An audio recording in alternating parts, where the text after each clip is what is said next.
la duda que tengo es, ¿cómo ves tú el hecho de que haya una figura que lidere un cuerpo eclesial? Y a eso va mi pregunta. He visto bastantes personas que están en duda, digamos, creen en Dios, pero están en duda entre, bueno, ¿con quién voy, no? ¿Voy con los protestantes, voy con los ortodoxos, voy con los católicos romanos? Y un argumento que he leído varias veces. Es la pregunta, es la pregunta. Yo soy Team Bruno. No me, soy Team Bruno full. Team Bruno hace las preguntas clave. A ver. La idea de estructura, ¿no? De que el hecho de que tengas una cabeza eclesial es un beneficio porque te ordena, digamos. Tienes a alguien que lidera el tema y tienes un magisterio. Y eso es algo más ordenado y puedo entender que a alguien le haga sentido eso, más allá con todos los problemas doctrinales que eso implique, como hoy se entiende, pero puedo entender que en esencia esa estructura pueda ser preferida por alguien versus la falta de estructura, si queremos, que existe en la iglesia o en las iglesias, porque no somos un cuerpo eclesial, en las iglesias protestantes. ¿Cómo tú ves este punto, ¿no? De la existencia, todavía no tocando todo el tema de la infalibilidad papal y todo eso, sin tocar eso, pero ¿cómo tú ves la existencia de una figura que organice visiblemente una iglesia? Hay que reconocer que los primeros siglos de la iglesia, toda la iglesia reconocía que el obispo de Roma, no el papa, sino el obispo de Roma, funcionaba como el representante, ¿vale? No la cabeza, el representante de la iglesia, que por deferencia la iglesia decía, pues por honor, la expresión latina es primus inter pares, el primero. ¿Qué dijo? Iguales. ¿Lo dijo?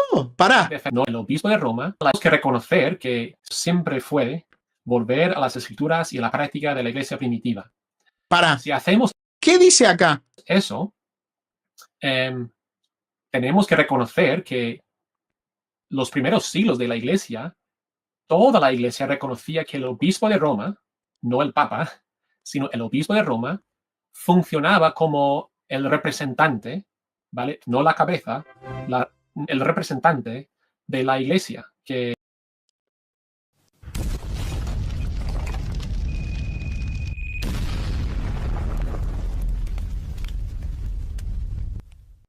Ahora, en el papel, digamos, teóricamente me suena a mí también. O sea, yo tengo, digamos, si un cuerpo organizado, una iglesia organizada, visible, dice, sí, vamos a organizarnos de esta forma. Nuevamente, Bruno Isla, tengo menos problema con eso.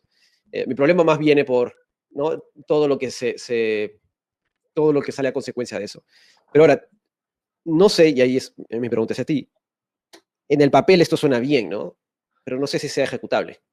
Una vez que tienes el cristianismo siendo tan amplio, no sé si en la práctica sea ejecutable. Pues sí, no lo hemos visto.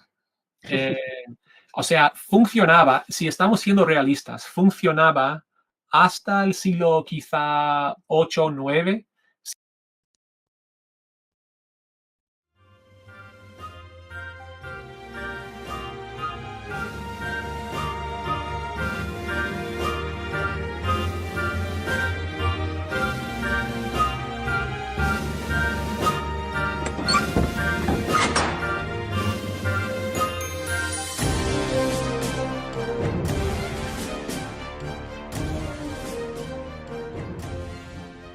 Bueno, a ver, vamos a arrancar. ¿Qué tenemos hoy? Hoy tenemos la continuación de una conversación que hemos visto hace unos días atrás. La continuación de una conversación entre un joven estudiante de una maestría, tengo entendido una maestría en divinidades o algo relacionado con teología, un chico buenísimo, la verdad que me da la impresión que es buenísimo, que es un excelente joven, un excelente hijo, un excelente hermano, seguramente es un magnífico estudiante, un chico que me imagino que debe ser un gran amigo, debe ser una persona que uno puede valorar y decir, wow, qué buen amigo. Ahora, en esta conversación, que es la segunda parte, vamos a ver, yo no lo he visto, pero por cómo viene la conversación, me parece que vamos a poder extraer muchos errores que pueden ayudar a otros a darse cuenta del engaño que es el protestantismo. El engaño que es el protestantismo. Lo vamos a ver ahora. Antes, si no viste la primera parte, te recomiendo que vayas a ver la primera parte, te recomiendo que vayas a ver la primera parte, que es esta. Esta es la primera parte, la tenés ahí en la pantalla. Porque hicimos una primera parte y quedamos en aproximadamente 20 minutos de conversación. Sacamos mucho jugo en los primeros 20 minutos, pero yo creo que ahora vamos a poder sacar más. Si no viste la primera parte, en la sección videos vas a encontrar la primera parte. Él se llama Bruno, el jovencito que ustedes tienen del lado izquierdo de la pantalla se llama Bruno, y el que está a la derecha es un gran teólogo muy reconocido que ha escrito un libro que se llama Católico no romano, ¿no? Católico no romano. Él se está atribuyendo con esto una especie de nuevo catolicismo. Una especie de nuevo catolicismo. Es importante que si podés ir a ver la primera parte después, la podés ir. De cualquier manera, vas a entender todo en esta segunda parte. No hace falta que primero veas la primera, sino que la podés arrancar directo ahora, ¿no? Podés ver directamente esto. Creo que es muy importante que podamos ver hasta el final, porque me da la impresión de que al final nos va a cerrar todo, nos va a terminar cerrando todo. La pregunta en la que dejamos esta parte en la que vamos a continuar ahora, es una pregunta que Bruno hace: ¿cómo se hace para lidiar? Le pregunta al teólogo Bruno, el jovencito de la izquierda, le pregunta al teólogo cómo hace para lidiar con el conflicto entre lo que mal enseña la Iglesia Católica acerca de la salvación y que muchos católicos creen su doctrina reformada. Entonces, ¿cómo se hace para lidiar con eso y que muchos católicos se van a salvar porque también creen en un Dios trino, como ellos, que son bautistas? Entonces, ahí hay un gran conflicto interno. Yo puedo ver que en Bruno hay un gran conflicto interno. Los que han estado en el canal hemos visto que hemos hecho varias reacciones a sus videos con el fin de poder... Yo les digo la verdad, yo tengo una gran carga por Bruno. Porque yo creo que él se está cuestionando cosas. Y eso está muy bien. Lo que pasa es que a medida que vamos viendo los videos, nos vamos dando cuenta que las preguntas que él hace no son preguntas trampa.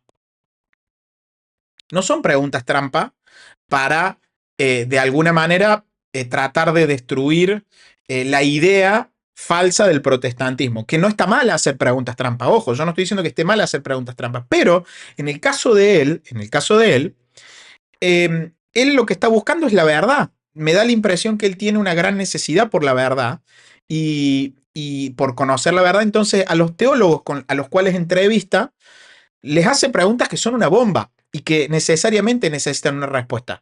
Pero hasta el día de hoy, ustedes no me dejan mentir, no hemos encontrado una respuesta clara a sus dudas, a sus cuestionamientos. Entonces, habiendo dicho esto, es cierto, como dice Luz, dice: nos quedamos en que Bruno preguntó y de la respuesta salieron 2 preguntas más. Tal cual, muy cierto. Creo que esta parte puede estar un poquito antes, para poder empalar mejor el tema de lo que viene, pero quiero escuchar esta parte. Yo no lo he visto, pero quiero que escuchemos esta parte que es la continuación de la pregunta de Bruno. Sin más, vamos a escuchar y vamos a ir frenando y vamos a ir tratando de comentar entre todos. Ustedes pueden hacerlo ahí en el chat, siempre con caridad y respeto, porque si no, a descansar un rato. Entonces vamos a escuchar a ver qué podemos sacar de esto. A nivel oficial, la Iglesia Católica Romana, por lo menos en algunos puntos en el Concilio de Trento, rechaza técnicamente lo que nosotros estamos diciendo con respecto a la imputación de la justicia de Cristo. Entonces, allí es el gran debate sobre el catolicismo romano. Me da miedo Trento y la sesión sexta y lo que dijeron allí sobre la justificación. Me da miedo algunos puntos de lo que dicen allí. Así que a nivel oficial es difícil evaluar lo que dicen, pero deberíamos recordar que nunca han aceptado la postura protestante con respecto a la justificación a nivel oficial. Claro. Nunca lo... Fíjate el detalle de Bruno que le hace una pregunta y el teólogo Andrés no le puede responder. A lo que Bruno dice esto. Dicen, pero deberíamos recordar que nunca han aceptado la postura protestante con respecto a la justificación a nivel oficial. Claro. Ese aclaro deja entrever muchas cosas. ¿Qué me da la impresión que deja ver? Que no le está respondiendo su pregunta. Lo que le está diciendo es una obviedad. Lo que el teólogo le está respondiendo es una obviedad. Está diciendo, el catolicismo romano nunca abrazó lo que nosotros creemos acerca de la justificación. Y él dice, claro. Claro. ¿Qué significa eso? Que no le está respondiendo la pregunta que él le hizo. Pero vamos a continuar. Nunca lo han aceptado. Y bueno, es que Bruno, esto es un tema gigantesco. Sí, no, Es un tema gigantesco. No puede explicar, no puede responder la pregunta de Bruno. yo entiendo. Porque no sé cómo lo pueden aceptar, porque en la teología católico-romana, un concilio ecuménico no se puede cambiar. No. Un concilio ecuménico no se puede cambiar. No, yo entiendo. Porque no sé cómo lo pueden aceptar, porque en la teología católico-romana, un concilio ecuménico no se puede cambiar. No pueden decir, pues nos equivocamos hace 500 años. No pueden. Ahora, yo pregunto algo, y ustedes me corregirán. ¿Por qué debería cambiar? Porque él plantea que, ustedes lo pueden ver, él plantea que no se puede, o sea, no puede suceder que un concilio no se puede equivocar. ¿Cuál es el problema que él está planteando? El problema que él está planteando es la gravedad que tiene que la Iglesia Católica no reconozca que un concilio se puede equivocar. Mira. En la teología católico-romana, Mira. un concilio ecuménico no se puede cambiar. No pueden decir, pues nos equivocamos hace 500 años. No pueden. ¿Y por qué debería decir la Iglesia Católica sí? ¿Acaso en cuestiones de fe, dogmáticamente hablando, se deben cambiar? Ustedes imagínense en Hechos 15, situación de Hechos 15, que la Iglesia define acerca de un tema de fe vinculante para toda la cristiandad y de pronto pasan 200 años y la Iglesia dice, discúlpenme muchachos, disculpen. Pero, ¿vieron la Iglesia de Hechos 15? Bueno, nos dimos cuenta que nos equivocamos. ¿Sería lícito? ¿Estaría bien? ¿Sería cristiano? Lo que él plantea es relativismo. Relativismo disfrazado de cristianismo. Porque los apóstoles, en Hechos 15, cuando se reunieron en el primer concilio de Jerusalén, no se equivocaron al definir. Ese es el principio cristiano. Cuando la iglesia se reúne en concilio para determinar acerca de fe y moral, es infalible. Para determinar dogmas, es infalible. Tiene infalibilidad, tiene asistencia del Espíritu Santo que la hace infalible. Lo que él plantea es, deberían decir que se equivocan. Lo que él plantea es una especie de relativismo disfrazado de algo bíblico. Mirá. Es parte de la tradición con T mayúscula y punto. Entonces, yo no sé cómo pueden aceptar la doctrina bíblica y protestante de la justificación. No sé cómo lo pueden hacer. Pero bueno, insisto en que yo conozco católicos romanos que son protestantes con respecto a la soteriología y eso me da mucha alegría. No le respondió la pregunta. Así que no sé si al final contesté tu pregunta o no, pero es... No, sí, está bien. O sea, que es una... Ahí estaba, ¿eh? Ahí están. No le responde la pregunta. Y miren lo que va a decir Bruno. Es una pregunta muy amplia, ¿no? Y de aquí me surgen dos aristas, ¿no? Por un lado, claro, efectivamente lo que dices, ¿no? Incluso con Concilio Vaticano II, si recuerdo bien, hay este diálogo de poner a los protestantes como como Hermanos iglesias, claro, el oficial es hermanos separados, pero tengo entendido que hubo una intención de poner como iglesias hermanas, iglesias algo, y dijeron, no, no, no, no, no, Ya. eso es mucho, porque Ellos- no se puede. Ellos no nos pueden llamar comunidades cristianas, Correcto, pero no pero no iglesia. nos pueden llamar iglesia porque eso sería demasiado. Ellos son la única iglesia y ellos lo entienden como algo institucional. Ujú. Pregunto, mira lo que plantea él. Mira lo que plantea él. Está planteando una situación donde la iglesia la está poniendo a la iglesia católica en un lugar de soberbia, ¿no? O sea, él no lo va a decir de esa manera, lo va a decir muy sutilmente, pero es donde muchos protestantes van a tropezar y van a tener serios conflictos. ¿Por qué? Porque la está poniendo en un lugar de, bueno, son unos soberbios, se creen que son la única iglesia, ¿no? Esa es la teoría de él. Son unos soberbios, ¿quién se cree que son? Acá la iglesia somos todos. Y te sale la lengua ahí, ¿no? La lengua bífida. No digo a él, sino digo al sistema protestante, ¿no? Ahora, la pregunta es, siendo bíblicos,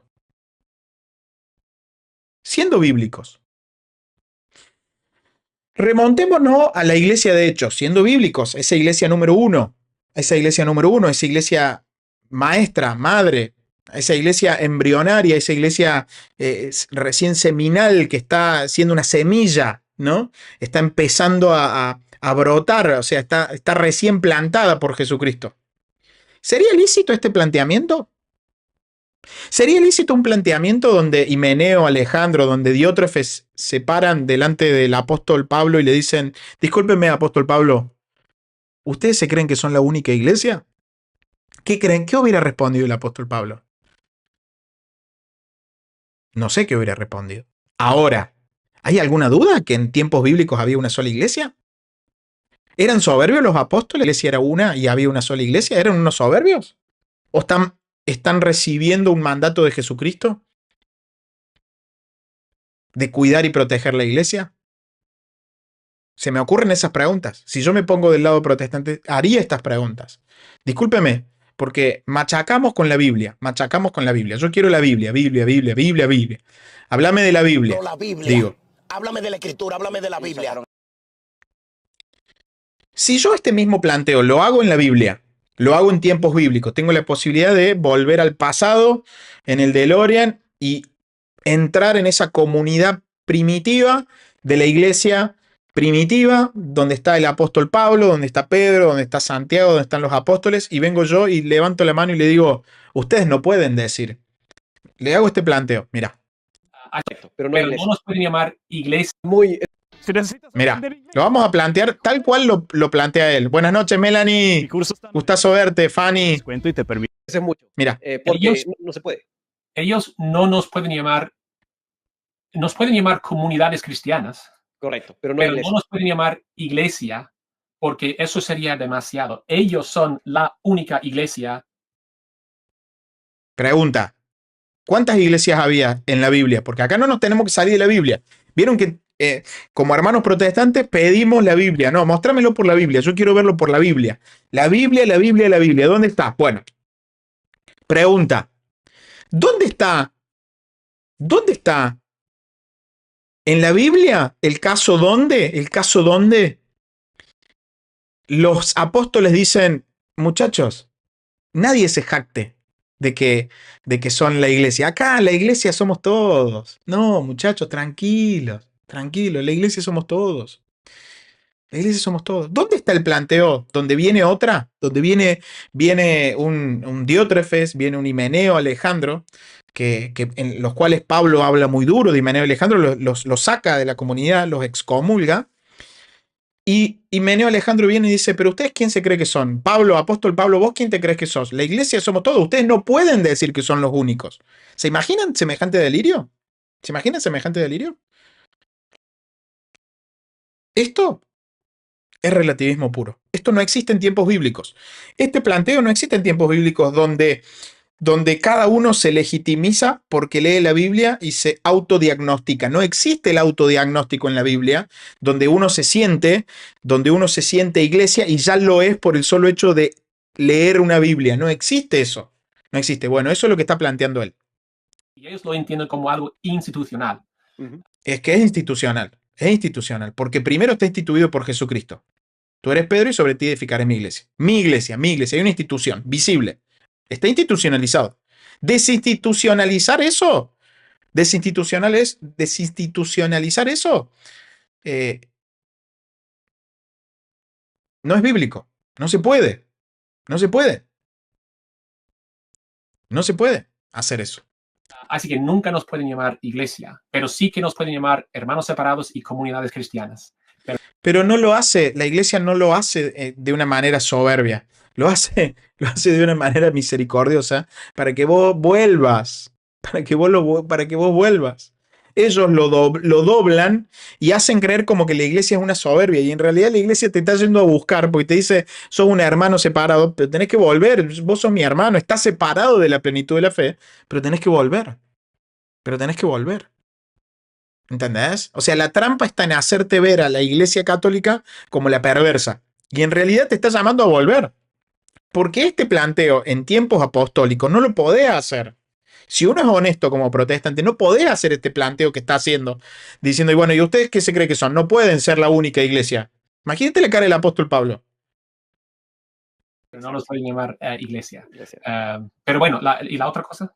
No, y la otra es, ¿por qué crees que, y aquí no estoy cometiendo ninguna infidencia, hace, ¿qué habrá sido? Año y medio, conversé con Javier Picasa, quien es autor de CLIE también, y él tiene un libro sobre patrística, y, digamos, públicamente, dijo, yo soy católico universal. En mi mente dije, católico. O sea, ¿ven el mejunje que tienen que hacer? Es increíble. Pero, y leyendo un poquito su historia, que nuevamente es pública, me da la impresión de que él, por ejemplo, tiene esta tensión en donde él sí considera que debe haber una organización visible, pero al mismo tiempo no está de acuerdo con varias doctrinas que aparecen, que son parte se volvió el nombre, del catecismo católico romano, ¿no? ¿Por qué crees tú que a estas personas que, por ejemplo, tú también conoces, que tú dices, en la práctica, dices, crees lo mismo que yo, solo que no te quedas en la organización, digamos, del catolicismo romano? ¿Por qué crees que eso sucede? ¿Qué sucede? Que una persona que reconoce, oye, yo no puedo hacer nada, bueno, ¿por qué te quedas en la organización del catolicismo romano? ¿Por qué no sales de ahí? Muchos factores. Factores familiares. Toda mi familia asiste a la Iglesia Católica Romana. ¿Por qué causar problemas? Factores económicos. Si yo salgo de la iglesia, voy a perder negocio, voy a perder dinero. Factores sociales. Voy a perder amigos.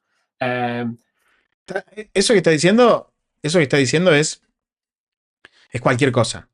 Es cualquier cosa. Porque está juzgando a una iglesia conforme a lo que él conoce. O sea, imagínate que Bruno, pobre, a mí me da tristeza Bruno porque le está buscando, está confundidísimo, pero es como que a mí me preguntaran del protestantismo, ¿por qué? ¿Por qué la gente sigue dando diezmo cuando le roban la plata y que yo evaluara al protestantismo conforme a ese caso, conforme a mi perspectiva, conforme a mi círculo caliente? Es bastante delirante decir, la iglesia católica es esto porque conozco 3 casos de personas o 20 o 100. O sea, no se evalúa a una institución por lo que yo conozco a mi alrededor. No funciona así. O sea, es injusto, no le hace justicia al caso, ¿no? Pero son pequeñas trampas que se van sembrando en el corazón, de las personas y que uno después termina repitiéndola. Porque imaginemos que a este teólogo que todavía no ha dicho nada, no lo estoy juzgando a él como persona, debe ser un tipazo. Pero no ha dicho nada, o sea, si uno es objetivo, no ha dicho nada. Todo lo que dice es humo, no hay nada seguro. Y sinceramente, y eso es una crítica de las iglesias protestantes, la Iglesia Católica Romana ofrece un calendario muy rico, ofrece... Eso es verdad. Es una manera de vivir. Y las iglesias evangélicas no ofrecen mucho. Navidad, Pascua... Eso es cierto. O sea, hay un tesoro en la Iglesia Católica que es indiscutible, ¿no? Y él lo ve. Muchas comidas y poco más. Es decir, hay un vacío en muchas iglesias evangélicas. Yo estaba hablando tengo un amigo que ha trabajado mucho con musulmanes y ellos tienen algo parecido. El musulmán, toda su vida está regida por el calendario musulmán y cuando contemplan ir a la iglesia, a una iglesia evangélica, se dan cuenta de que va a perder todo. O sea, ahora cómo estructuro mi vida, porque iglesias evangélicas no ofrecen una nueva vida, por decirlo así. Así que su reto a las... Es fuerte esa declaración, ¿eh? O sea, la declaración que está diciendo es fuerte, mira. Todos, y toda su vida está regida por el calendario musulmán y cuando contemplan ir a la iglesia, a una iglesia evangélica, se dan cuenta de que va a perder todo. O sea, Es muy fuerte eso.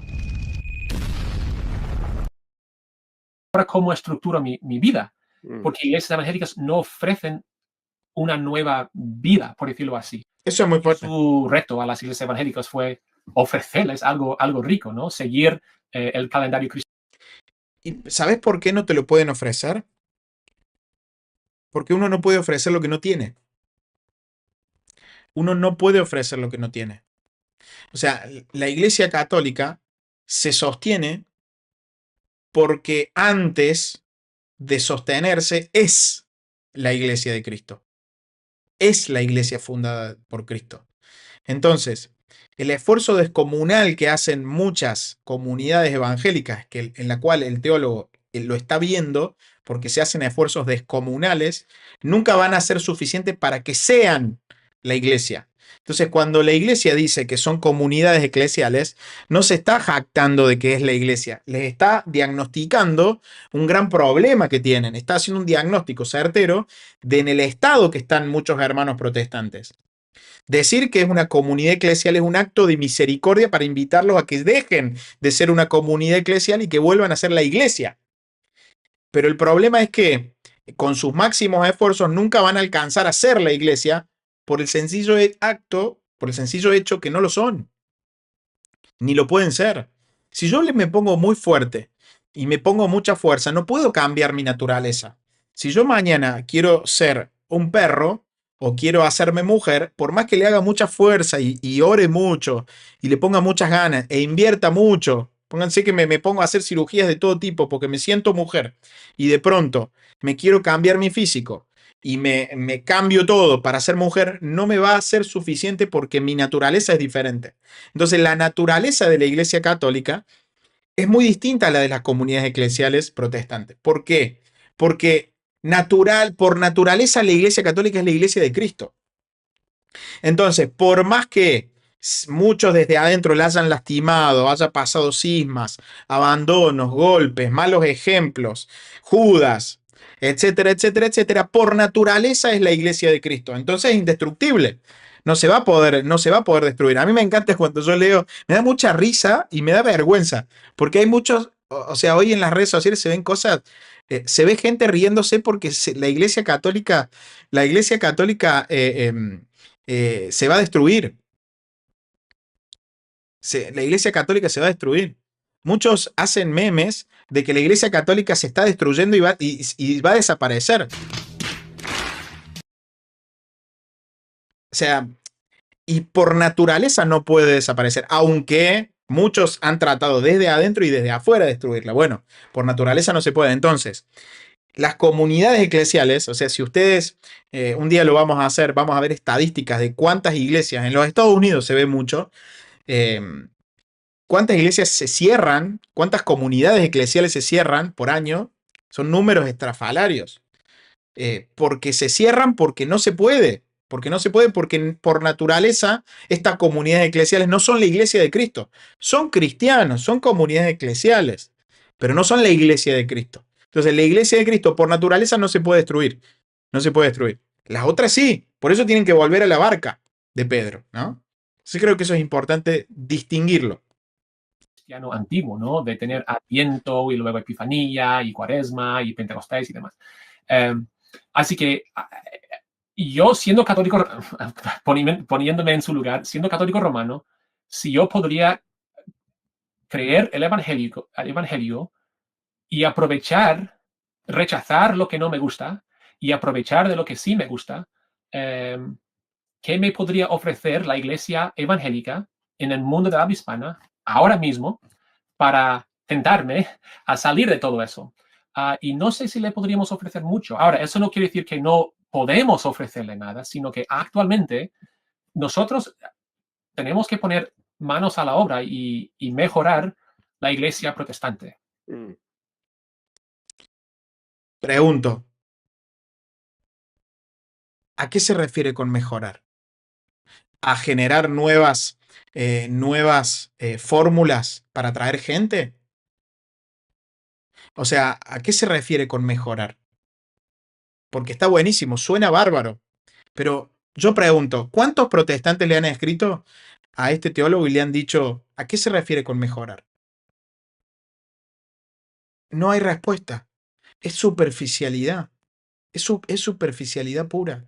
Está buenísima la idea. Pero ustedes saben cuántas personas aplauden este tipo de mensajes que dicen, oh, gloria a Dios, qué bendición teólogo. Pero no dijo nada. No dijo nada. Es humo puro. No hay profundidad. Y él seguramente tiene muy buenas intenciones. Seguramente no lo hace a propósito. Seguramente lo hace con las mejores intenciones. Pero aprendió eso. Se cultivó en eso. Entonces es un gran problema. Claro, hay un tema de identidad muy fuerte, ¿no? Claro, hay un tema de identidad muy fuerte que es difícil Y pobre Bruno, mira. de salirse, ¿no? Que sí, sí, y creo que es una crítica válida a las iglesias católicos reformadas, protestantes, que sí, es cierto, a veces es más intangible. Si este libro Todo es intangible.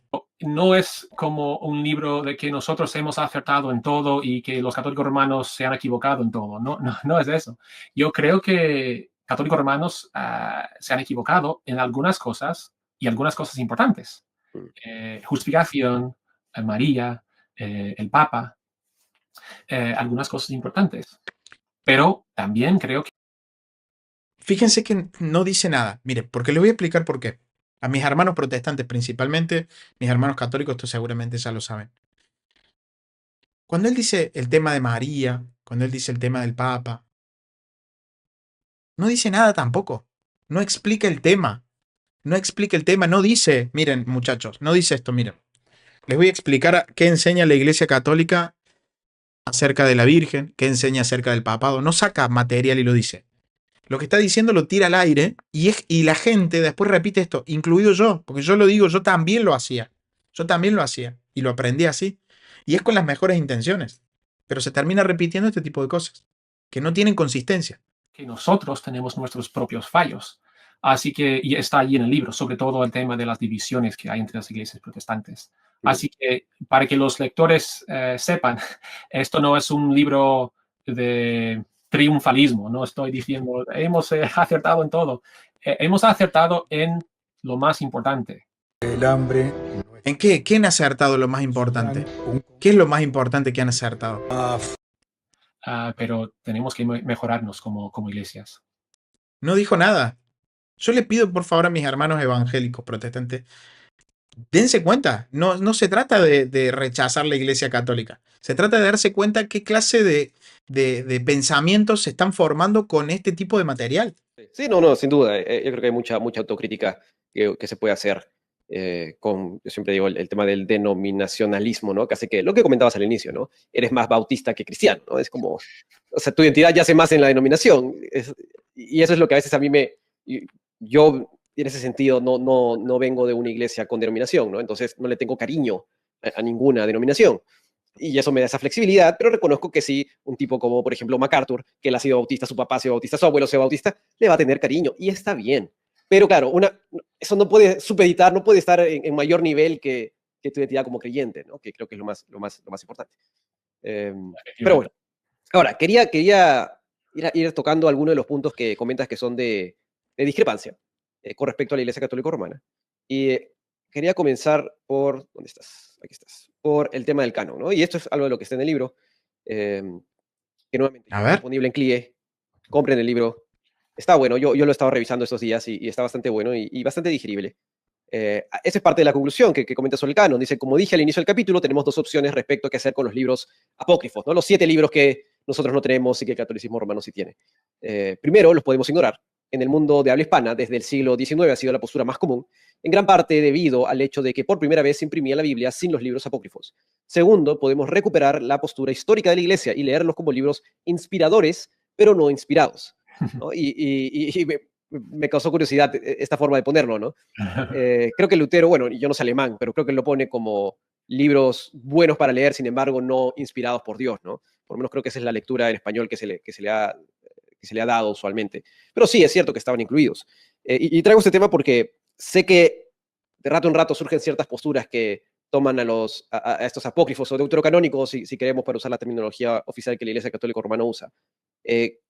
Se trae esto en el mundo evangélico como que, no, deberíamos tomarlos como inspirados, ¿no? Porque siempre estuvieron ahí. Pero la verdad es que estuvieron, pero siempre se le consideraron como no inspirados, ¿no? ¿Siempre? No. No. No, Bruno. No. ¿Cómo crees tú que se deba lidiar con este tema? Porque sí, efectivamente hay mucha gente que veo que dice, y yo incluso se lo pregunté, me acuerdo, a José María de Ruz con respecto a la Biblia patrística. Oye, ¿por qué no pusieron los libros deuterocanónicos, ¿no? Y con la distinción que merece tener, ¿no? Y me dijo, en público, no estoy cometiendo ninguna infidencia, me dijo algo como, o sea, creímos que si hacemos eso, la gente no lo iba a tomar muy, muy fuerte, ¿no? Fíjate lo que está diciendo. Fíjate lo que está diciendo. ¿No? Y me dijo, me acuerdo, a José María de Ruz con respecto a la Biblia patrística. Oye, ¿por qué no pusieron los libros deuterocanónicos, ¿no? Y con la distinción que merece tener, ¿no? Y me dijo, en público, no estoy cometiendo ninguna infidencia, me dijo algo como, o sea, creímos que si hacemos eso, la gente no lo iba a tomar muy, muy fuerte, ¿no? Ya siendo una Biblia. ¿Por qué lo iba a tomar muy fuerte la gente? ¿Sabes por qué? Porque huele a católico. Fíjate vos, mira. Fíjate vos lo que sucede. No se trata de, bueno, los tenemos que poner porque deben ir haciendo la distinción, como él plantea, ¿no? Yo incluso te puedo decir, bueno, ponelo, como me pongo en el lugar protestante, ponelo, pero hace la distinción de decir, bueno, estos son libros no inspirados para el protestante, me pongo en el lugar de ellos, son libros no inspirados, pero son libros históricos. Que suman. Pero fíjate vos que no los ponen, no porque sean malos los libros, no porque sean malos, no los ponen porque suenan a católico, huelen a catolicismo. Y puede producir un gran problema. Lo dice literal, mira. Dijo, en público, no estoy cometiendo ninguna infidencia, me dijo algo como, o sea, creímos que si hacemos eso, la gente no lo iba a tomar muy, muy fuerte, ¿no? Creemos que si hacemos eso, la gente lo iba a tomar muy fuerte. ¿Por qué lo va a tomar muy fuerte? Porque huele a católico. Y necesitamos alejarnos lo más que podamos del catolicismo. Porque tenemos que alejarnos lo más posible. Mira el fruto. Mira el fruto de alejarse lo más posible. Comenzaron siendo iglesias luteranas, anglicanas, pero con un orden. Y mirá lo que es el caos hoy. Mirá lo que es el caos 500 años después. Mirá los bautistas 500 años después. No ponen en un libro los deuterocanónicos porque quieren seguirse alejando de la iglesia católica. Fíjate vos. Ya siendo una Biblia patrística. Entonces dije, bueno, lo puedo entender. A mí no hubiera generado de repente mucho problema, pero puedo entender que alguien sí. ¿Cómo lidiar con esto, con los libros apócrifos o deuterocanónicos? Porque hay gente que les huye, ¿no? Como la plaga, y hay otros que dicen, no, sí, lo puedo leer y sé lo que estoy leyendo. Ella es Úrsula. Es increíble lo que estamos escuchando, pero esto es literal. Esto lo están diciendo literal y está grabado en un video. Pues esto es una buena ilustración a lo que yo decía antes del tema de la identidad, porque muchos protestantes de habla hispana es como si su identidad fuera lo siguiente. Se preguntan, ¿qué hacen los católicos romanos? Vale, hacen esto, pues nosotros hacemos lo opuesto. Y es su identidad. Y eso no es. Pero es que eso es lo que es. Bruno le acaba de hablar, le preguntó a un gran erudito por qué no agregó y él mismo está diciendo lo que le respondió, lo dijo él. Una identidad. Eso no es una identidad que fluye de la Biblia y del cristianismo, sino es una identidad sociológica de rechazo y siempre va a depender de los católicos romanos para saber qué es lo que no vamos a hacer. Claro, es que eso es. Entonces, nosotros, perdón, recuérdame cuál es la pregunta, perdón. ¿Cómo lidiar con la tensión de, o no sé si es una tensión, pero cómo lidiar con estos libros apócrifos? Porque hay gente que, claro, les huye y hay gente que casi que los quiere volver inspirados también, ¿no? Ya. Creo que para evangélicos sería útil hablar de los libros apócrifos como libros devocionales. Muchos hemos leído, por ejemplo, Libros devocionales. Pero si tenés lo... Es que no, es que lo voy a dejar pasar porque si no nos vamos a quedar 20 horas acá. El progreso del peregrino, de John Bunyan.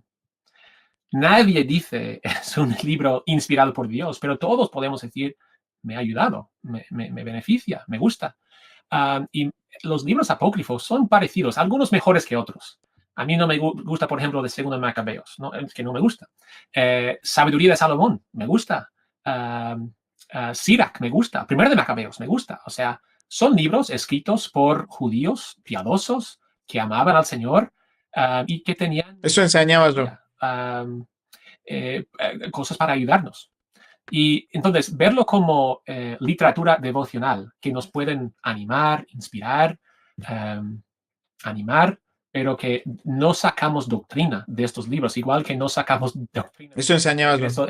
Progreso de peregrino, pero nos beneficia, nos ayuda. Así que yo creo que eso, verlo como literatura devocional, quizás sería una buena categoría para evangélicos, para donde poner los libros. Fíjate vos, es una posibilidad. Quizás sería bueno. No, pero yo quiero saber la posta. Bueno, ¿no? No, es una posibilidad más. ¿Ves que el protestantismo no hay concepto de verdades plenas? Hay posibilidades, hay un abanico de posibilidades, no hay concepto de verdades plenas. Sí, yo estoy de acuerdo. Creo que es algo que hay que leer, ¿no? Y no hay que tenerle miedo. Volvemos a lo mismo. Hay que leer. Vieron que siempre venimos reaccionando mucho. Siempre es bueno, hay que leer la Biblia. Vos fíjate, hay que leer la Biblia. No hay concepto de verdades como se determinó, como lo determina la iglesia. No hay concepto. Hay posibilidades. Hay un abanico de posibilidades. Miedo, si nuestra fe está fundamentada de forma sólida, no tiene por qué moverte. Pero sí, a veces yo a veces pongo el ejemplo en Latinoamérica, sobre todo porque la iglesia católica romana es muy fuerte, ¿no? Es con el arte, ¿no? Tú vas a casas de cristianos y ves cuadros con citas bíblicas. Pero claro, si tienes un cuadro de una obra de arte, de Cristo, es como, eso es muy católico, ¿no? Cosa que no veo acá en Estados Unidos, ¿no? Por ejemplo, también con pulseras o collares, ¿no? Yo tengo amigos evangélicos que tienen un collar con una cruz. En Perú no veo eso porque es como, es muy católico, ¿no? Pero digo, la cruz no genera ningún problema. Pero, ¿cómo dijo? pulseras o collares, ¿no? Yo tengo amigos evangélicos que tienen un collar con una cruz. En Perú no veo eso porque es como, es muy... Pero son reidólatras. ¡Blasfemia! ¡Blasfemia! Son reidólatras estos evangélicos que tienen cruces e imágenes. ¿Ves? ¿Ves? católico, ¿no? Pero digo, la cruz no genera ningún problema. Pero creo que si hay esta identidad de que hago lo que el otro, hago lo opuesto, ¿no? Para desmarcarme. Protestantismo se llama. Anticatolicismo. Pero bueno, la otra duda, y quería entrar al tema de María, porque María es un tema que, o mejor dicho, María desata pasiones, para ponerlo de alguna forma, ¿no? Por un lado está lo que conversábamos al inicio, ¿no? Que hay gente que es muy mariana, más que incluso su devoción a Dios. Y también está la postura evangélica a veces extremista, ¿no? Donde se le pone como una mujer más, cuando diría que el texto bíblico tampoco dice eso, ¿no? Hay bendición para ella, ¿no? Y no hay que tener miedo de eso. Si tuvieras que resumir, aconsejar a un evangélico o a un católico reformado cómo aproximarse a la persona de María, ¿cómo lo pondrías? ¡Ey, qué buena pregunta! Quizá... Yo le diría que no se acerque, que se aleje más. Lo digo en el libro, que María es un ejemplo de la fe, pero no un objeto de nuestra fe. No. Ella es un discípulo fiel. Podemos verla como una fiel seguidora de Cristo, pero no ponemos nuestra fe en ella. ¿Está mal poner la fe? ¿Está mal poner la fe en personas buenas? Sacando a la Virgen, que es mucho más que una persona buena, que no es Dios, obviamente. ¿Pero está mal confiar en las personas? ¿Está mal? ¿Está mal que un niño diga, mira, mi papá me dijo que me iba a comprar un chupetín? Confío en mi papá que me dijo que me iba a comprar un chupetín. Por ejemplo, ¿no? Un ejemplo sencillo. No, pero tu papá no puede, está trabajando. No, mi papá me lo dijo y yo confío en mi papá. ¿Está mal confiar en personas? ¿Está mal poner la fe en una persona? Ya sé, van a saltar con el libro de Jeremías, ¿no? Pasaje de Jeremías. Maldito el hombre que confía en el hombre. Claro, pero no está hablando de ese tipo de confianza, de confiar en personas en el sentido de descansar en una buena persona, de reposar en las promesas de personas. No está hablando de eso, está hablando de la soberbia, ¿no?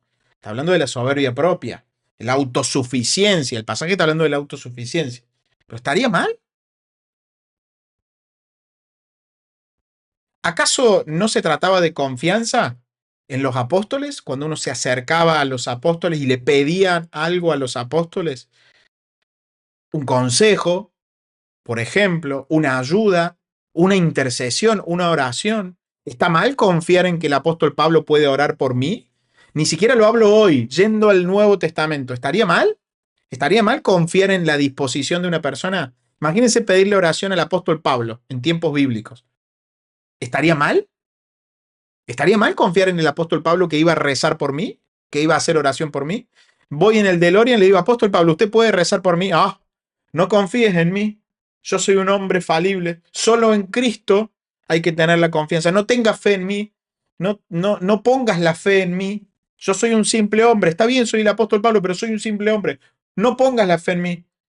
Bueno, apóstol Pablo, pero si usted dijo que seamos imitadores suyos, así como usted es imitador de Cristo, ah, pero no confíes en mí, no pongas tu fe en mí, solo en Cristo. Pero, apóstol, parece una contradicción. Parece una contradicción porque Jesucristo lo puso a usted y tenemos que confiar en usted. ¿Está mal poner la fe en ese sentido en las personas? Peligroso. Hay un cuadro muy famoso, hoy, ¿quién lo pintó? Quiero decir Rembrandt, pero no estoy seguro, de Juan el Bautista. Juan el Bautista, y todo el cuadro es Juan el Bautista haciendo esto, y con un dedo muy largo, pero él está apuntando a Cristo, porque todo la figura de Juan el Bautista fue indicar, este es el Cordero de Dios. Todo su ser era llevar a la gente a él. Y yo diría lo mismo de María. Todo el ser de María es hacer esto. No a mí, sino a Cristo. Lleva a la gente a Cristo. Y de hecho, sus últimas palabras están en Juan 2. Las últimas palabras. Haz lo que Él te diga. Y eso es un buen consejo para nosotros. Entonces, yo diría que María no es como una mujer más. Igual que Abraham, Moisés, David, no son unos hombres más, son gente elegida por Dios para hacer cosas muy bonitas, muy importantes, ¿no? Pero no ponemos nuestra fe en Abraham, en Moisés, en David, reconocemos que eran pecadores, que eran errantes. ¿Pero a qué tipo de fe nos referimos? Porque vuelve a quedar en una nube. Vuelve a quedar en una nube. Claro, nosotros no decimos que ponemos la fe en las personas como la ponemos en Dios. No, no, no decimos eso. La Virgen María no es Dios. Y ningún católico dice que sea Dios. Pero la trampa protestante, fíjate vos dónde va a estar. La trampa protestante está en decir que ustedes confían demasiado en María. Ustedes confían demasiado en María. Y yo pregunto, vuelvo a preguntar, ¿acaso el apóstol Pablo en su carta a los Corintios no dijo, sed imitadores de mí, así como yo de Cristo? Pregunto, ¿no llevaba de alguna manera a poner la mirada en él? ¿Quieren que lo busquemos? ¿Quieren que lo busquemos? Porque yo sé que ustedes son gente de Biblia. La Biblia. Háblame de la Escritura, háblame de la Biblia. ¿Quieren que lo busquemos? Mira, lo vamos a buscar. Lo vamos a buscar en un segundo. En un segundo. Lo vamos a buscar. Porque parece ser que el apóstol Pablo también no tiene problemas con que lo miren a él. Mira, no tiene problemas con que lo miren a él. ¿Quieren que los busquemos? Miren. Miren lo que dice. Miren. Ahí lo van a tener en pantalla.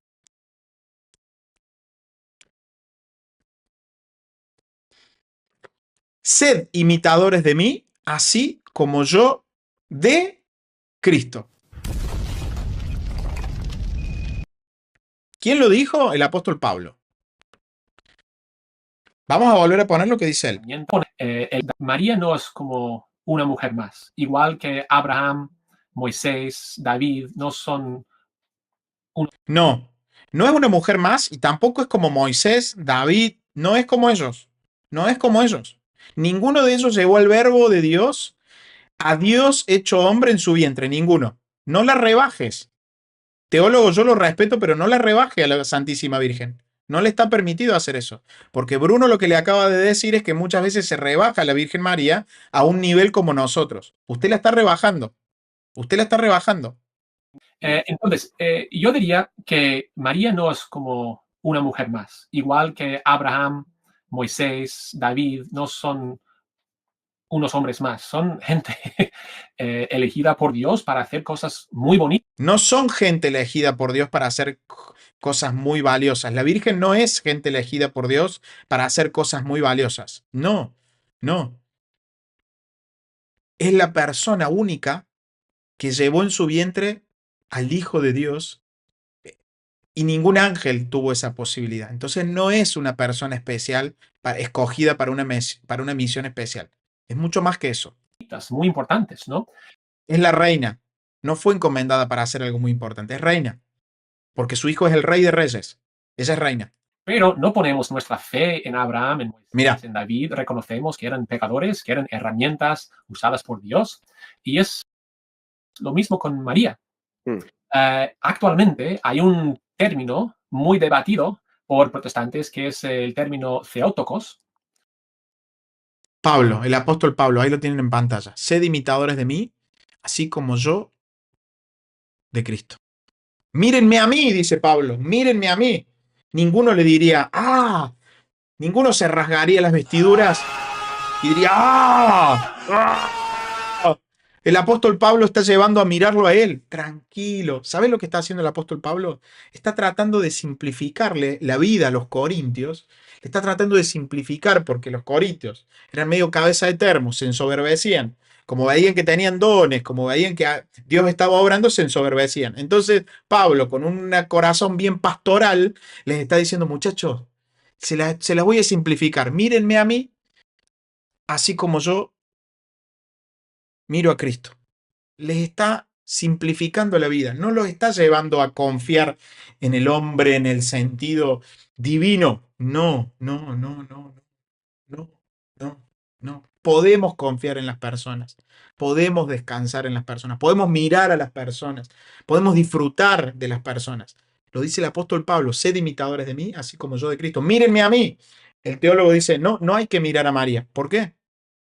Si María me lleva a Cristo, ¿por qué? ¿Por qué? Nosotros honramos a María porque es la madre de nuestro Salvador. Es la llena de gracia. Es la bendita entre todas las mujeres. No es una más.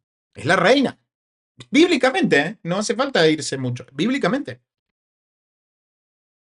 Fíjate vos que Lucas dice que todas las generaciones la llamarán la bienaventurada. Todas las generaciones. No es idolatría, es ser bíblicos. Ser bíblicos. Seguimos. Y Theotokos significa la que parió a Dios. La mujer No, que dio a luz. no significa la que parió a Dios. No, no, no, fíjense lo que hace, fíjense lo que termina haciendo. Termina torciendo un término. Es la madre de Dios, no es la que parió a Dios. ¿Por qué hace eso? ¿Por qué hace eso? ¿Por qué hace eso si protestantes serios saben que no significa la que parió a Dios? No significa eso. A Dios. Y fue un término inventado por cristianos en el siglo IV o V ¿Estás usando ChatGPT al máximo? No, no, es increíble. Es increíble. Lo que hay que hacer para alejarse del catolicismo terminan haciendo un contorsionismo teológico que no tiene ni pie ni cabeza. Ni pie ni cabeza. Seguimos.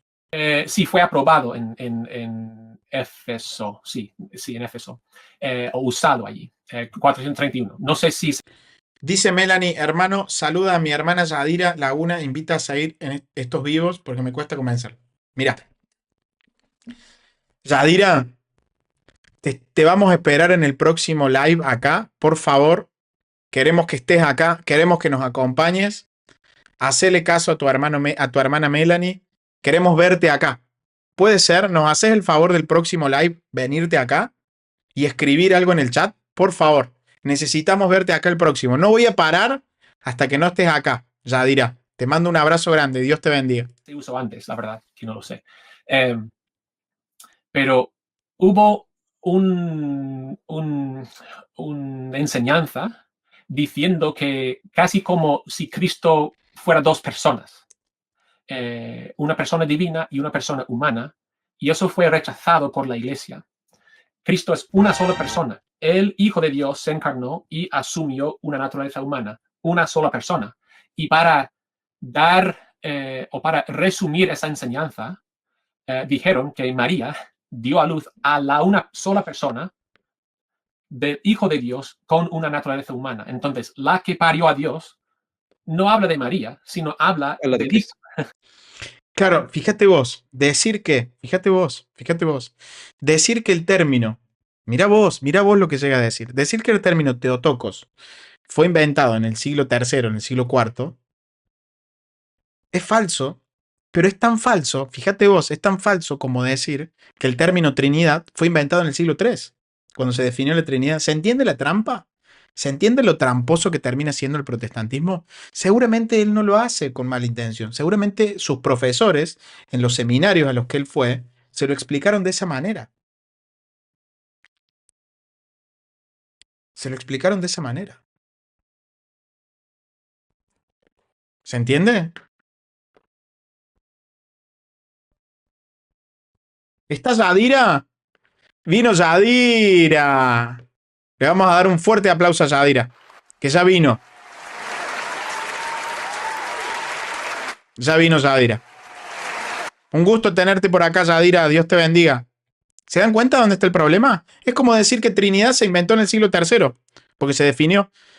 Se definió en el siglo III, entonces por lo tanto se inventó. Claro. ¿Dónde está la trampa? Mirá, para protestantes. El hecho de que una palabra se empiece a usar con más fuerza en un concilio no significa que la verdad que se expresa sea nueva. Lo voy a repetir. El hecho de que una palabra se empiece a usar con más frecuencia o más fuerza en un concilio no significa de que la verdad que expresa sea nueva. Ahí está la trampa. Ahí está la trampa. Theotokos significa madre de Dios y fue usado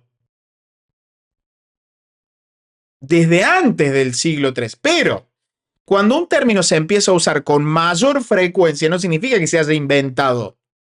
No significa eso. No significa eso. Fíjense que él dijo que se inventó. No. Orígenes ya lo usaba, por ejemplo. Lo pueden buscar. Orígenes ya lo usaba.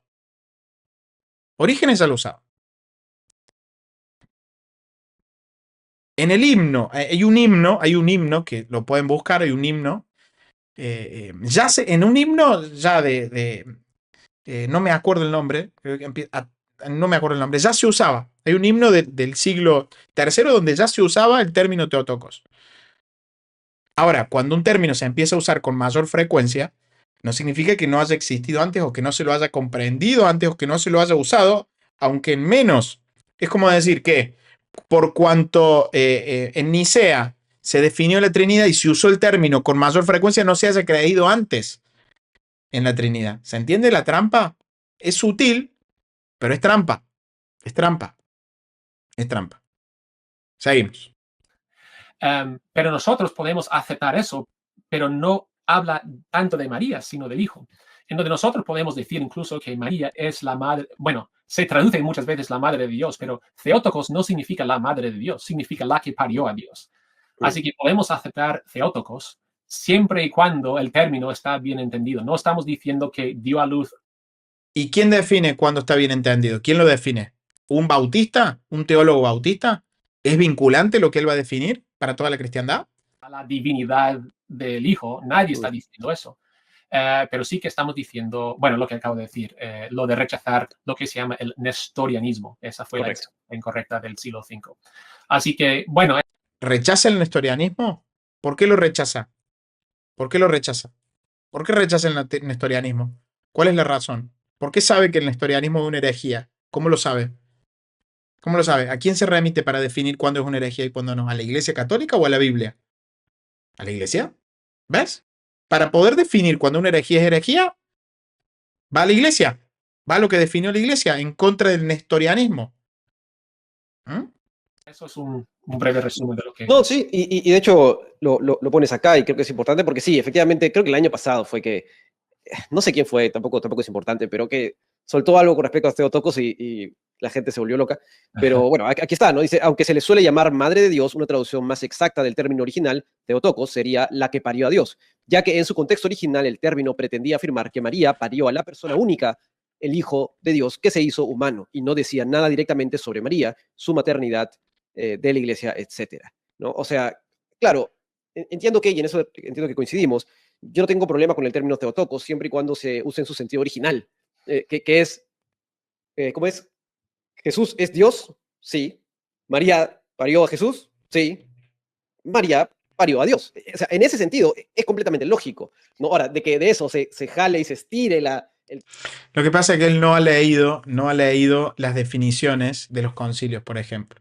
No lo ha leído. Él ha estudiado a teólogos bautistas, se ha metido hasta por las venas, teología bautista, entonces termina de alguna manera repitiendo lo que aprendió, ¿no? También hay que entender eso, ¿no?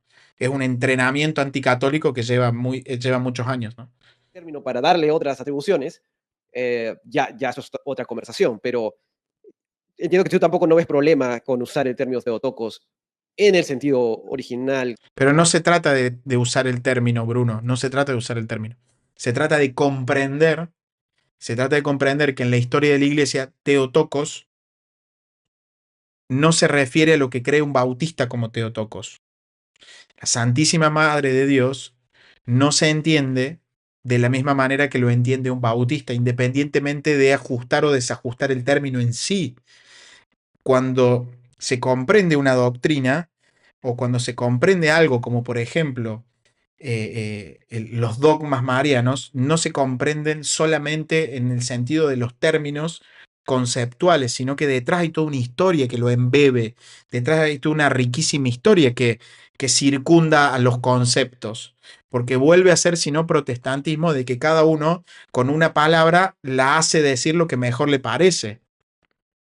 Uno define Theotokos como mejor le parece y termina siendo lo que cada uno cree que es. Y eso es un gran problema. Y termina siendo esto. Hoy está aprobando el matrimonio igualitario en Sinaloa. Y no necesitamos extranjeros que vengan a decir lo que nosotros estamos mal. En México tenemos ya bastantes y nosotros lo que pedimos es que se siga respetando la Constitución y que tenga cualquiera el derecho a decir y asumir su verdad y todos asumir nuestras verdades y cambiar. Gracias, Jaime. Gracias, Leonardo. Y todos asumir nuestra verdad. Entonces termina pasando este problema. Uno dice que Theotokos es la que parió a Dios y otro dice que no, que María no es madre de Dios, que tiene otro significado. Entonces, el problema termina siendo siempre lo mismo. Es, ¿quién es la autoridad detrás? Ese es el problema. No se trata de agarrar términos en sí y hacerlos decir lo que a mí me parece. No, hay toda una vida detrás doctrinal, hay toda una vida dogmática, hay todo un ejercicio, hay todo una vida orgánica detrás de la iglesia, hay todo un organismo, es un cuerpo que va atravesando las edades. Entonces no es tan simple como decir, bueno, es que a mí me parece que significa, Theotokos significa A, y viene otro y dice, a mí me parece que significa B. No funciona de esa manera, no, nunca funcionó así. se embebe detrás de la tradición. Por eso es tan importante el magisterio de la tradición, porque embebe la terminología, embebe los conceptos, los ilumina, los enriquece. La tradición y el magisterio enriquece la terminología. No son simples términos donde yo puedo definir qué significa cada término. ¿Eh? No, donde a mí me parece que significa A y a otro le parece que significa B, y al final, bueno, ¿quién decide? La Biblia. No funciona de esa manera, ¿no? Que se pretendió, en el que se creó, ¿cierto? La sensación de hambre es Muy bien. sentir ese ruido. Seguimos. ¿Perdón? Entonces, entiendo que no tienes problema en usarlo en ese sentido, digo. No. Ok, está bueno. Pero un comentario casi parentético. Fue a base de ese término que se desarrolló mucha mariología. No por el término en sí, sino por el malentender de ese término. Y lo entendieron los bautistas después de 1500 años. ¿Así sería? ¿Esa sería la lógica? La gente correctamente echa la culpa a ese término para mucha mariología después. No todo, pero algo de mariología. Así que bueno, pero eso deberíamos decir eso. Sí, no, totalmente de acuerdo, ¿no? Totalmente de acuerdo. Ahora, otro punto que siempre es discutido es sobre el obispo de Roma, ¿no? El Papa, y ahora que hay nuevo... Esta pregunta es buena, mira. Pablo pregunta, ¿por qué los santos padres no usaron el término mater, madre, en griego antiguo? Una muy buena pregunta, Bueno, lo que pasa es que Theotokos es un término mucho más preciso y es teológicamente tiene mucha más fuerza. Mater significa madre, pero Theotokos, lo cual, mirá vos qué buena pregunta y qué oportuna la pregunta, que termina destruyendo lo que dice este teólogo bautista. ¿Por qué? Porque Theotokos es mucho más potente. Mater es madre y Theotokos es la madre de Dios. La madre de Dios. Es mucho más fuerte el término, ¿no? Es la que dio a luz a Dios, es la madre de Dios. Y ese término defiende la verdad central del cristianismo. Le hace justicia al cristianismo. ¿A qué me refiero? Bueno, a que Jesucristo es Dios, Dios verdadero y hombre verdadero en una sola persona. Entonces, al decir Theotokos, incluye teológicamente mucha más fuerza y más potencia porque el Hijo así lo merece. Y como el Hijo así lo merece, tuvo la mejor madre y una mujer, o la mujer única, preservada de todo mal, de la cual es mucho más sencillo comprender, por ejemplo, los dogmas marianos. Entonces, Theotokos es mucho más preciso que Mater. Mucho más preciso.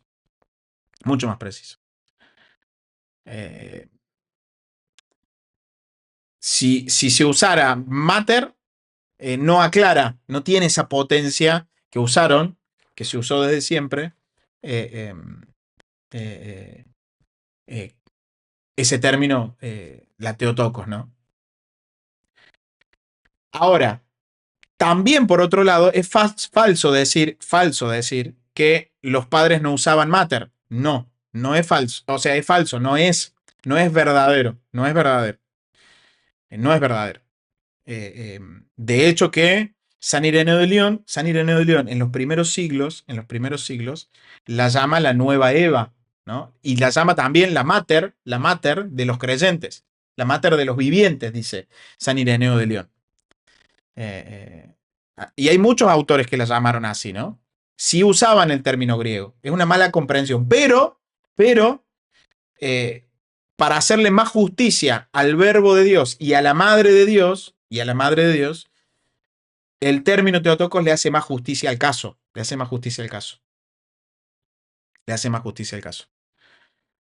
Por eso es que en el siglo IV, cuando surge la herejía nestoriana, cuando surge Nestorio, que decía que María era solo madre de Jesús hombre, decía que era solo madre de Jesús hombre, bueno, la iglesia sabiamente usa el término Theotokos para defender la divinidad de Cristo, ¿no? Entonces eso es muy, muy importante. No es que la iglesia evitara el término mater, no lo evitaba, sino que usó Teotocos para hacerle más justicia al caso. ¿Se entiende? Espero que se entienda un poco. Seguimos. Un nuevo papa, esto siempre vuelve a la conversación, ¿no? Y te quería preguntar, claro, está el lado en el que obviamente todos discrepamos de que el papa es el vicario de Cristo, y lo dices en el libro, el representante de Cristo, ¿no? Y todo el tema ¿cómo se llama? Tiene un nombre que hacen con Pedro, ¿no? Que fue el primer papa, que no lo fue, pero bueno, todo lo que hacen con eso. Y en eso obviamente discrepamos. La duda que tengo es, ¿cómo ves tú el hecho de que haya una figura que lidere un cuerpo eclesial? Y a eso va mi pregunta. He visto bastantes personas que están en duda, digamos, creen en Dios, pero están en duda entre, bueno, ¿con quién voy, no? Voy con los protestantes, voy con los ortodoxos, voy con los católicos romanos. Y un argumento que he leído varias veces. Es la pregunta, es la pregunta. Yo soy Team Bruno. Soy Team Bruno full. Team Bruno hace las preguntas clave. A ver. La idea de estructura, ¿no? De que el hecho de que tengas una cabeza eclesial es un beneficio porque te ordena, digamos. Tienes a alguien que lidera el tema y tienes un magisterio.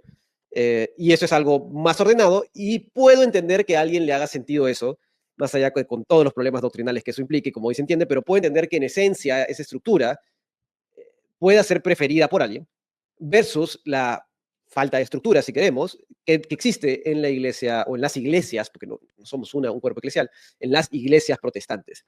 ¿Cómo tú ves este punto, ¿no? De la existencia, todavía no tocando todo el tema de la infalibilidad papal y todo eso, sin tocar eso, pero ¿cómo tú ves la existencia de una figura que organice visiblemente una iglesia? Ujú. Es buenísima la pregunta. English. La pregunta es buenísima. Ahora, fíjense, no sé si se dan cuenta que tiene serios conflictos en plantearla, porque no sabe por dónde ir Bruno, pero la pregunta es buena. Pues supongo que en todo el libro, lo que digo aquí, me imagino, es lo más chocante, me imagino. No es mi intención chocar con la gente en eso, pero soy protestante y nuestro principio siempre fue volver a las escrituras y a la práctica de la iglesia primitiva. Si hacemos eso, tenemos que... La iglesia primitiva era protestante. Él dice, soy protestante. Por lo tanto, lo que quiero hacer es volver a las prácticas de la iglesia primitiva. Bien, señor teólogo, yo le informo algo. La iglesia primitiva creía que la Eucaristía era el cuerpo, sangre, alma y divinidad. ¿Usted lo cree? No, entonces todavía no llegó a volver. Capaz que la iglesia primitiva lo llama 100 años antes, cuando nacieron algunos bautistas. Pero eso no es la iglesia primitiva. No es la iglesia primitiva. Recuerden la pregunta de Bruno. Recuerden la pregunta de Bruno. Bruno le preguntó cómo se puede lidiar con el tema de una autoridad visible. Con el tema de una autoridad visible, una autoridad jerárquica que que él lo habla en términos del Papa, ¿no?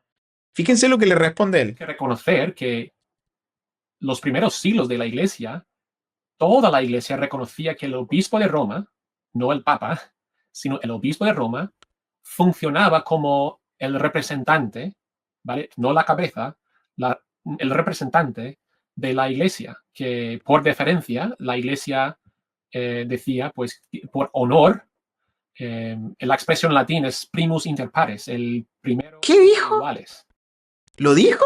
Pará. No, el obispo de Roma, tenemos que reconocer que siempre fue volver a las escrituras y a la práctica de la iglesia primitiva.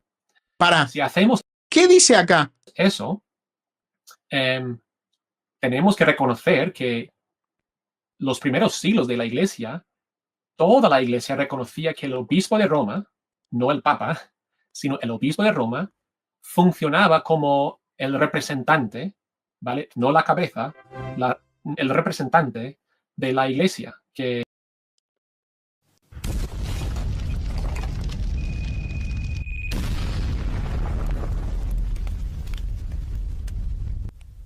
Lo que acaba de decir es una bomba. Porque no va a poder salir de ahí. Lo que acaba de decir una bomba. Claro, él después va a decir, no el Papa. Pero ya lo dijo.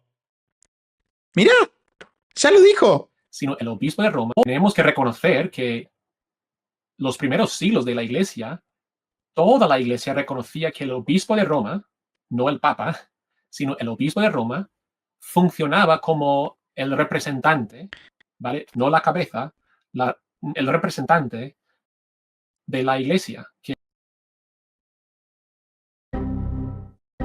Se terminó. Se terminó la discusión. Se terminó la discusión. Se acabó. Se acabó. Se murió el diablo. ¡Se murió el diablo! Ya está.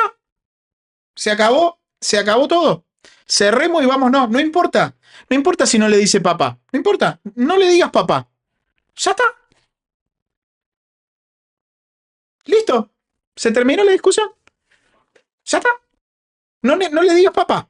Decile representante. Decile obispo de Roma. Decile líder. Llámalo como vos quieras. No le digas papá. Porque suena muy católico. Se terminó la discusión. ¿Lo acaba de reconocer en vivo y en directo el teólogo? Ya está. los primeros siglos de la iglesia, toda la iglesia reconocía que el obispo de Roma, Toda la iglesia reconocía que el obispo de Roma, no el Papa, sino el obispo de Roma, funcionaba como el representante, ¿vale? No la cabeza, fíjate vos, tiene serios problemas en decir, pero ya lo dijo. No se dio cuenta que él ya lo dijo. Dice el representante, no la cabeza. Mira, es como decir, el padre de familia, fíjate vos, es como decir, el padre del hogar, ustedes saben que el apóstol Pablo dijo que el padre del hogar es la cabeza del hogar.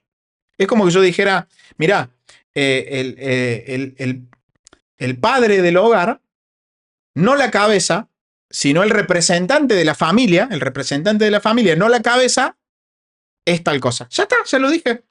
No me hace falta decir nada más, se terminó, se murió el diablo. Ya está. conocía que el obispo de Roma, no el Papa, sino el obispo de Roma, funcionaba como el representante, ¿vale? No la cabeza, el representante de la iglesia, que por deferencia la iglesia Se terminó. decía, pues, por honor. Después va a decir por honor, va a sanatear a full. Ya lo dijo, se terminó la discusión. La expresión latina es primus inter pares, el primero entre. Se terminó. Algo parecido a iglesias protestantes más grandes que tienen un Algo parecido a iglesia protestante, tiro. pastor principal, entre otros pastores. No es que ese pastor tenga más autoridad o sea más pastor que los otros, sino que, Se terminó. digamos, es la portavoz o el representante de los otros pastores. Se acabó. Todo lo que diga después ya no sirve. Se terminó. Funcionaba así por siglos. Funcionaba así por siglos. ¿Se terminó? Ya está. Cerremos y vamos, no es cierto, como dice Luciana. ¿Cómo estás, Lu? Dios te bendiga, un gusto verte. La cara de Bruno. Bruno no entiende nada. Bruno está en un cumple. Y no fue hasta que el obispo de Roma intentó coger más poder. Se terminó, sí, ponele que el obispo de Roma después intentó agarrar más poder. Ponele que el obispo de Roma después fue Jason. Fue Jason en la masacre de la película esta, ¿no? Creo que es de Texas, ¿no? Fue Jack. Ponele que fue Jack. Fue terrible. El obispo de Roma fue terrible. ¿Hubo obispo de Roma? Sí, sí hubo. ¿Se terminó? ¡Se murió el diablo! Ya está. Ya está. No podés decir. De esa no salís más. Se terminó, se acabó. Se acabó. Asumir más poder y más responsabilidad que iglesias en Oriente dijeron, mira, esto no es lo que queremos hacer. Esto no. No importa si la iglesia de Oriente o algunos orientales dijeron, no es esto lo que queremos. No importa. ¿Existía? ¿Existía? Sí. Listo, se terminó. Que hemos hecho. Y yo creo que esa dinámica de una figura que puede representar la iglesia y en regiones, ¿no? Una figura, por ejemplo, en Sevilla, yo estoy en Sevilla, una figura que podría representar las iglesias y los pastores de Sevilla, podría funcionar bien. Y creo que eso es en parte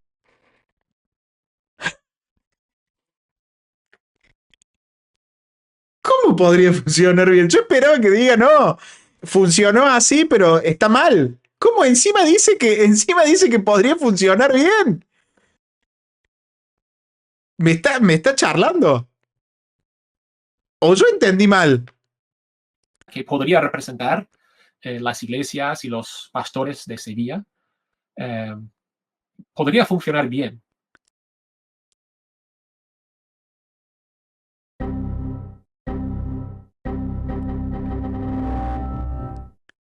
Ya está. Cerremos todo.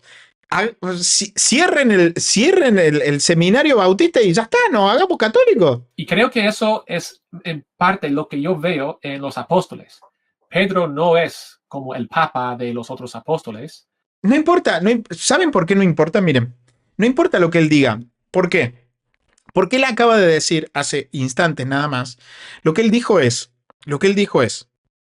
en los primeros siglos la iglesia funcionaba así.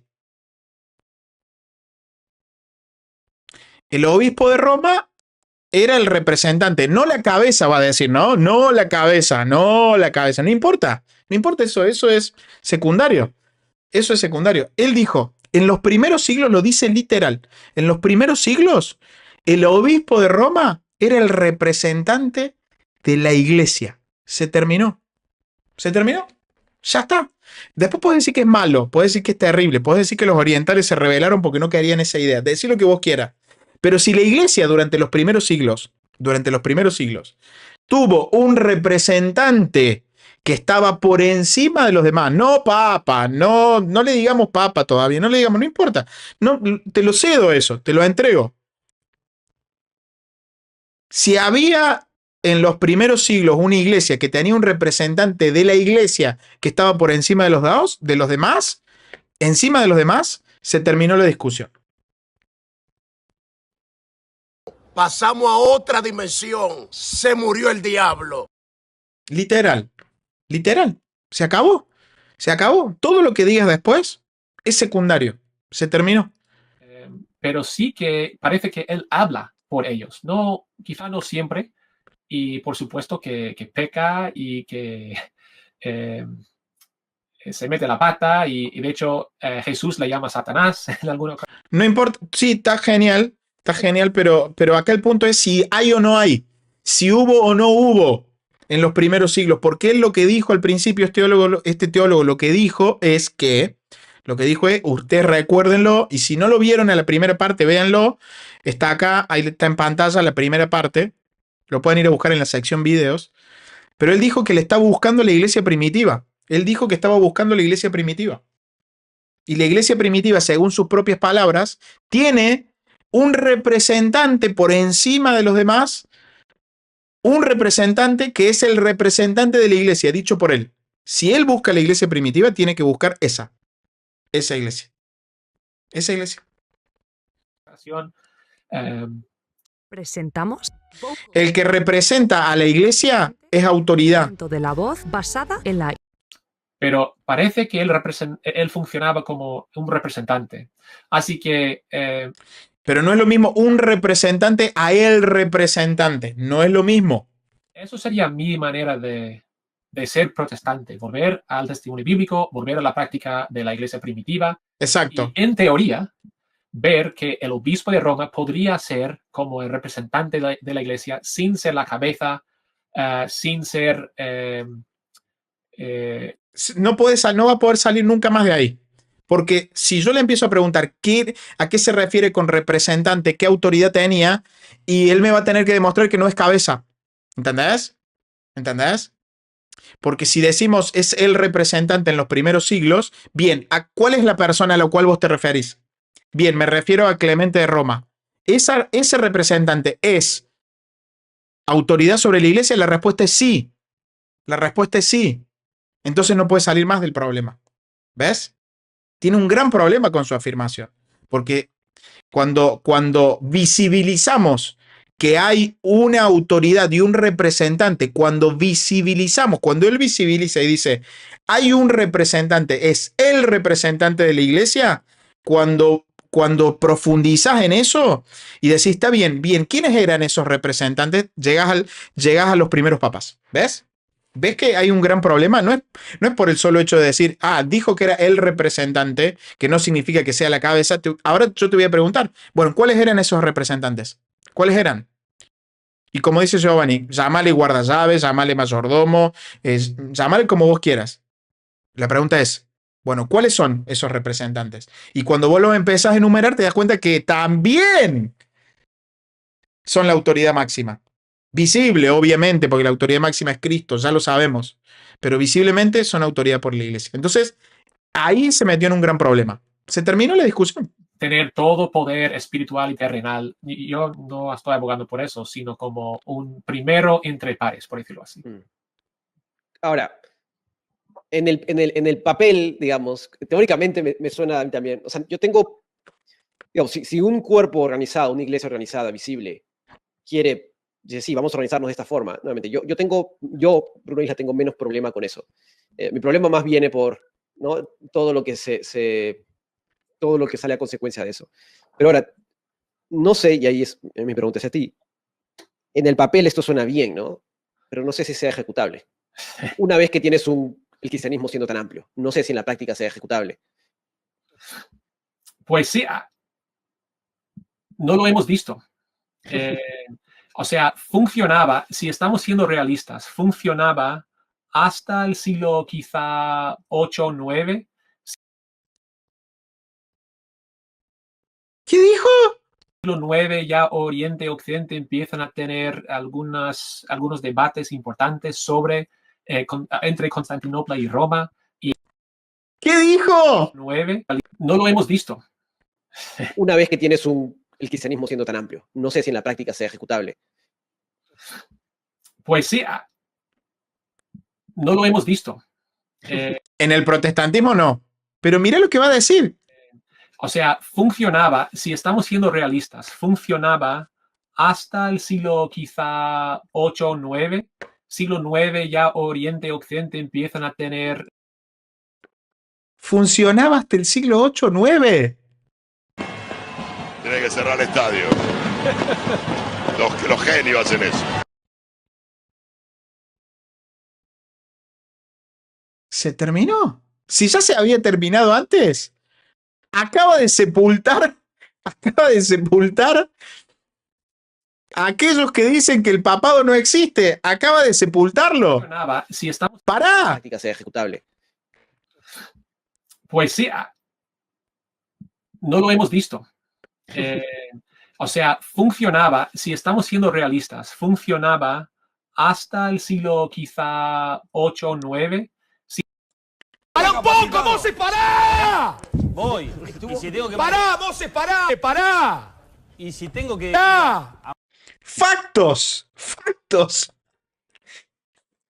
¡Bruno! ¡Alguien que le mande un mensaje a Bruno! ¡Bruno! Date cuenta, Bruno, te lo está diciendo un teólogo bautista que el papado existe, man. ¡No! No, me vuelvo loco.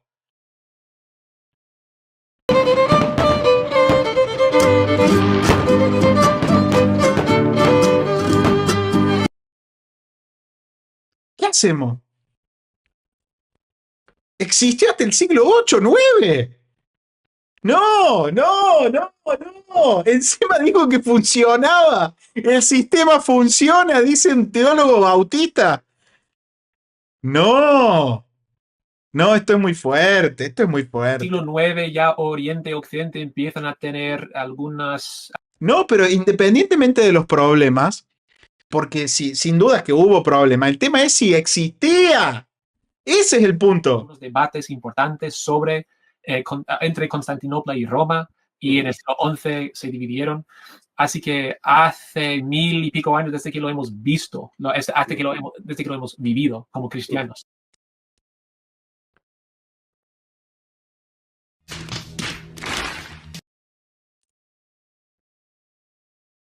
Me muero. ¿Qué hacemos? Yo estoy en shock.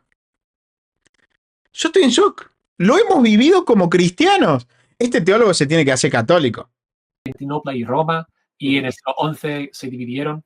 Así que hace 1000 y pico años desde que lo hemos visto, desde que lo hemos vivido como cristianos.